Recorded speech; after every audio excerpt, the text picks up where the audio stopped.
আসসালামু আলাইকুম ভাই এবং আপুরা। এর আগের ভিডিওগুলোতে আমরা সালোক সংশ্লেষণ শ্বসনের যা যা টপিক পড়ার প্রয়োজন সবগুলা টপিক নিয়ে আলোচনা করেছিলাম।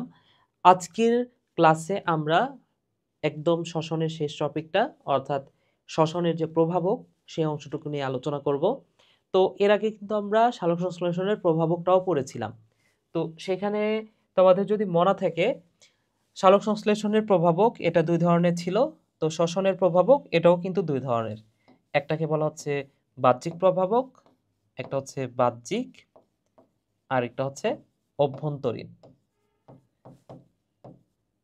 অভ্যন্তরীণ। তো এই বাহ্যিক প্রভাবক কোনগুলা? বাহ্যিক প্রভাবকগুলা মনে রাখো, তাহলে অভ্যন্তরীণ প্রভাবক বাকিগুলা। তাহলে বাহ্যিক প্রভাবক কি কি এভাবে মনে রাখো, আকা পাতা অ, আকা পাতা অ। কিন্তু আমরা শ্বসনের সালোক সংশ্লেষণের ক্ষেত্রে কিন্তু এটা পড়েছিলাম, আকা আকা পাতা অ রাখ, এটা পড়েছিলাম তাই না? তাহলে এখানে এখানে শুধুমাত্র আকা পাতা অ, আর এইখানে আমরা পড়েছিলাম আকা পাতা অ রাখ। একটা এক্সট্রা, দুইটা এক্সট্রা আছে, রাখ হচ্ছে এক্সট্রা। ঠিক আছে, তাহলে এই আকা পাতা অরাক থেকে জাস্ট রাখটা বাদ দাও, বাকিগুলো হচ্ছে বাকিগুলো হচ্ছে বাহ্যিক প্রভাবক শ্বসনের। ঠিক আছে, তাহলে আ মানে হচ্ছে আলো, আমরা জানি আ মানে কি, আ মানে হচ্ছে আলো, কা মানে হচ্ছে কার্বন ডাই অক্সাইড, পা মানে হচ্ছে পানি, তা মানে হচ্ছে তাপমাত্রা, অ মানে অক্সিজেন। ঠিক আছে, তাহলে দেখো বাহ্যিক প্রভাবকগুলো কি কি? তাপমাত্রা। সালোক সংশ্লেষণের তাপমাত্রা কত ছিল? 22 থেকে 35, কিন্তু এখানে তাপমাত্রাটা হচ্ছে 20 থেকে 45। 20 থেকে 45, শ্বসনের ক্ষেত্রে 20 থেকে 45 মনে রাখো। তাহলে 20-এর নিচে 45-এর উপরে শ্বসন হার কমে যায়। অক্সিজেন, তাহলে শ্বসনের ক্ষেত্রে অক্সিজেন লাগে, তাহলে অক্সিজেন ছাড়া সেটা তো শ্বসনই হবে না, সবাত শ্বসন হবে না, অবাত শ্বসন সেটাকে বলা হয়, তাই না? তাহলে অক্সিজেন সবাত শ্বসনের জন্য অবশ্যই দরকার। ঠিক আছে, তাহলে এই কথাটাই মনে রাখো, অক্সিজেনের অভাবে সবাত শ্বসন কোনোভাবে চলে না। পানি, তাহলে পরিমিত পানি সরবরাহ শ্বসন ক্রিয়াকে স্বাভাবিক রাখে, কিন্তু কম বা বেশি পানি সেটা শ্বসন ক্রিয়াকে বাধাগ্রস্ত করে। আলোর আলো কি ভাইয়া? আলো সরাসরি শ্বসন কাজে অংশগ্রহণ করে না, আলো লাগে সালোক সংশ্লেষণে, কিন্তু এটা পরোক্ষভাবে আবার সাহায্য করে। আলো কেন সাহায্য করে দেখো, আলোর যে নীল আলো, নীল আলো পত্ররন্ধ্র খুলতে সাহায্য করে। এই যে এখানে বলা আছে আলোর উপস্থিতিতে পত্ররন্ধ্র খোলা থাকে। কোন আলোতে? কোন আলোতে খোলা থাকে? নীল আলোতে।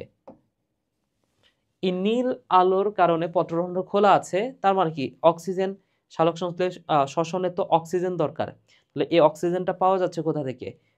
পাওয়া যাচ্ছে বায়ু থেকে, আর বায়ু থেকে অক্সিজেনটা প্রবেশ করে পত্ররন্ধ্রের মাধ্যমে। তাহলে এই অক্সিজেন এবং কার্বন ডাই অক্সাইড ত্যাগ করা সহজ হয়, তাই শ্বসন একটু বাড়ে। ওকে, এরপরে দেখো কার্বন ডাই অক্সাইড। বায়ুতে কার্বন ডাই অক্সাইডের ঘনত্ব বেড়ে গেলে শ্বসন হার একটুখানি কমে যায়। তাহলে কার্বন ডাই অক্সাইড এখানে উৎপাদ, তাহলে কার্বন ডাই অক্সাইড উৎপাদ যদি বেড়ে যায় তাহলে সেই বিক্রিয়ার হারটা কমে। তাহলে কার্বন ডাই অক্সাইড যদি বাড়ে হার কিন্তু কমবে, এটা আমরা এর আগেও দেখেছি। সালোক সংশ্লেষণে অক্সিজেন বাড়লে হার কমে, আর এইখানে কার্বন ডাই অক্সাইড বাড়লে হার কমবে। ঠিক আছে, তাহলে আঁকাপাতা ও আমাদের শেষ। এবার আসো অভ্যন্তরীণ প্রভাবক। তাহলে অভ্যন্তরীণ প্রভাবক আঁকাপাতা ও বাদে যে বাকিগুলো আছে, যেমন যদি বলা হয় খাদ্যদ্রব্য, তাহলে শ্বসন মানে কি? গ্লুকোজটা ভাঙবে। এখন গ্লুকোজই যদি না থাকে কি ভাঙবে? আমি খাবার খাইলে না, আমি যদি ভাত খাই তাহলে না সেটা ভাঙবে। এখন আমি যদি ভাত নাই খাই, কোনো কিছুই যদি নাই খাই তাহলে কি ভাঙবে? তাই না? তো এই হচ্ছে বিষয়।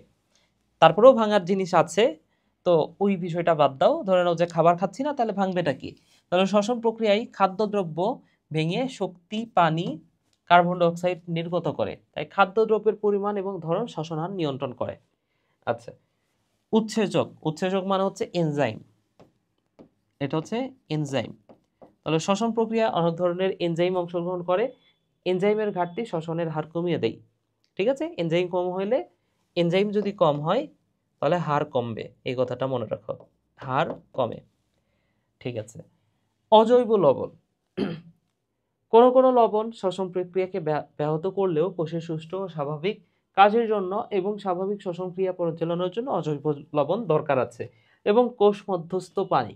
তাহলে একটা কথা মনে রাখো, এই যে দেখো একটু আগে যে আমরা পড়লাম এনজাইম, এনজাইম মনে রাখো কোনো এনজাইম, এনজাইম কোনো এনজাইম না, বেশিরভাগ এনজাইম, এনজাইম পানির উপস্থিতিতে কাজ করে, পানির উপস্থিতিতে কাজ করে। তাহলে তো বলো তো ভাইয়া কোষ মধ্যস্থ পানি এটা দরকার আছে কি নাই?